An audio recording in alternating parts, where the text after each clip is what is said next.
one of the big news that just broke just a few hours ago. There's been a couple of moves since the last time we all spoke. Actually, Curtis Samuel was signed the next day, but we have a Mike Edwards signing, a safety that has been in the fold for a little while now. The Bills have been very interested in the safety market for much of the last couple of weeks, as we very well know.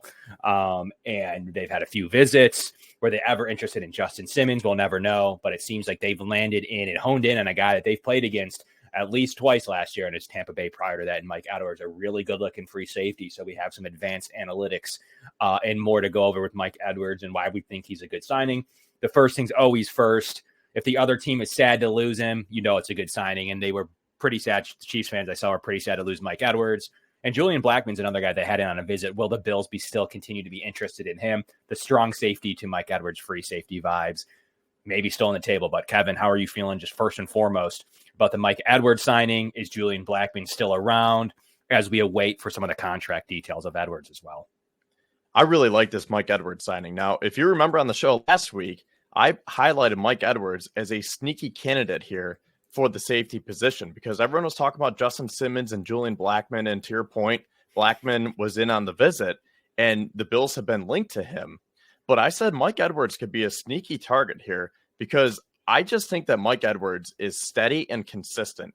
A third-round draft pick at Tampa Bay in 2019, and he's always been that safety 2, safety 3 kind of player, but he makes plays.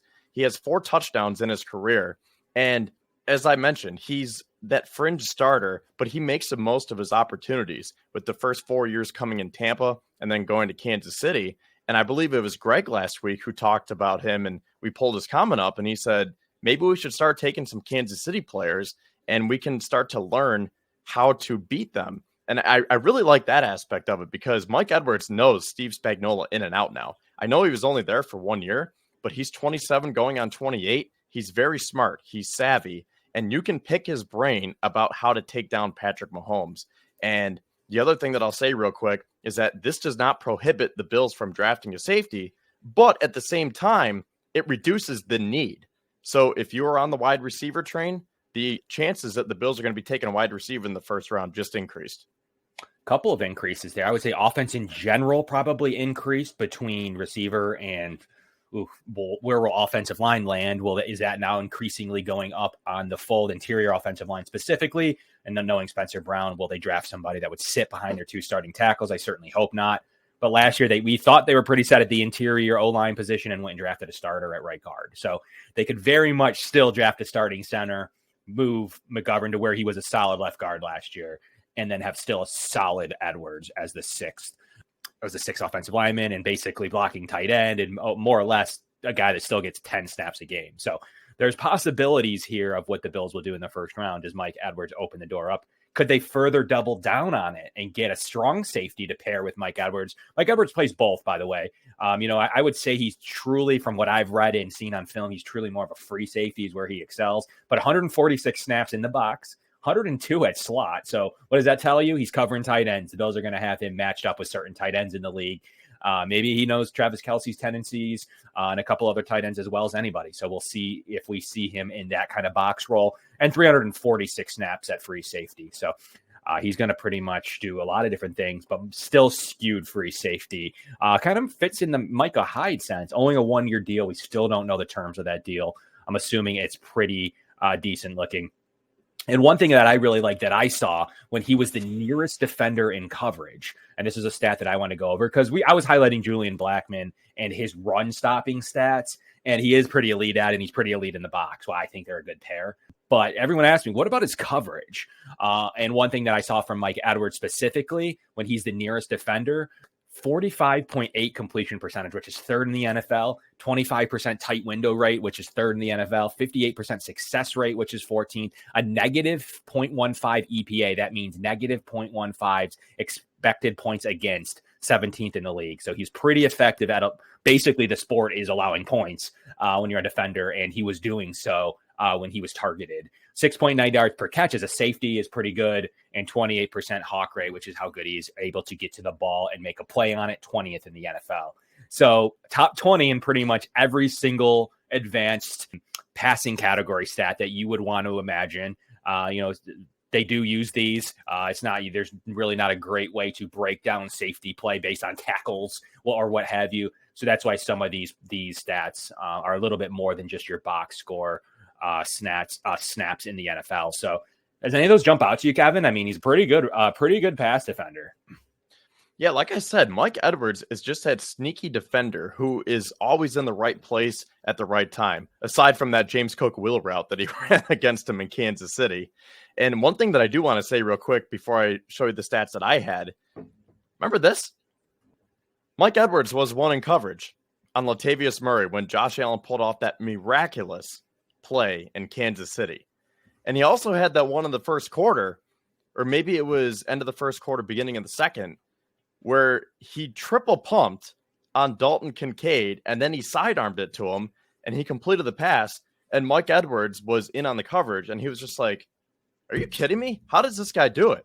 Well, Mike, that guy is your quarterback now, so we are glad to have you.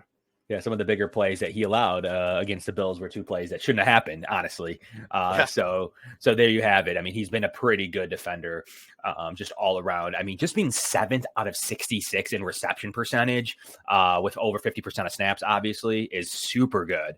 You know, that's something that I really point on. And EPA, something you hear us talk about on this show pretty extensively at least as long as, we're over 100 episodes now, everybody. So over the last 100 episodes, so we appreciate everybody tuning into all of those. Smash that like button for us here. So it's been a while. And one of my favorite stats is obviously EPA. 4th out of 91 safeties. Total EPA negative 5.7. So he allowed a touchdown less than his average defender. So, I mean, it's what it is at this stage in free agency. We're assuming it's a good value. Like, no one's going to sit here and say it's 1 year, $24 million. Or, I mean, I would be shocked if it's more than 4, wouldn't you? Like, what's your guess on what do you think he got paid? What would you pay him? I'm still thinking within the 4 to 6 range. So I would be shocked if it's more than 7. How about that? So, I mean, if it's like a 1 year, $5 million deal, okay. But you're right. I think it's probably in that $4 to $5 million range. Maybe it stretches a little bit, but the new contract details came out for Curtis Samuel's deal that he signed, and we'll be getting to that later on in the show. And correct me if I'm wrong, but his cap hit for 2024 is only $3.4 million, correct?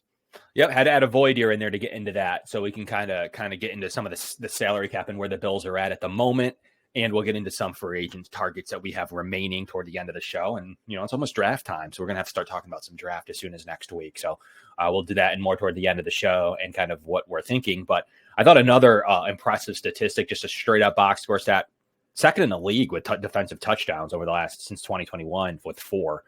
So that's proof that he makes plays on the ball. And it's just what you're looking for from a free safety. It reminds me a lot of the Micah Hyde signing.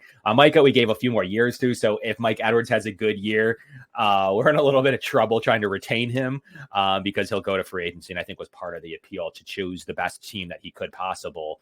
And the reason that Chiefs let him go, why would the Chiefs let him go? The Chiefs have a couple of nice looking safeties on their roster to where they just couldn't roster him. They have Justin Reed, Brian Cook, and up and coming Shamari Connor, who we saw actually in the playoff game when actually Edwards went out early on in that game. And once he went out, I thought the Bills had a pretty successful game plan for the majority of that offensively till the very end. Obviously, we know how that game wound up, but it is very safety friendly is one of the things that he mentioned.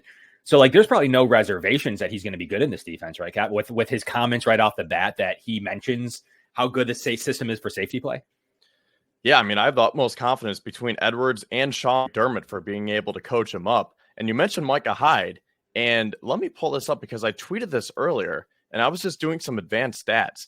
And this is really interesting because as much as we love Micah Hyde, and like I said in the tweet, as much as I hate losing him, I don't think there's going to be that big of a drop-off here. Look at these stats. So Micah Hyde played 14 games, started all 14 last year, and he allowed 26 completions on 37 targets, good enough for a 70.3 completion percentage and a 100.7 passer rating allowed when targeted. And then you look at Mike Edwards. Now, granted, he only had 5 starts, and you can see with the completions and the targets here, as Edwards was targeted 31 times, so just 6 less than Micah Hyde. And look at those numbers. 48.4 completion percentage and only a 77.2 passer rating allowed when targeted. So again, like as much as it stings to lose Micah Hyde and Jordan Poyer for that matter, The Bills are getting younger, and honestly, I think better, because you could tell that Hyde and Poyer were both losing a step.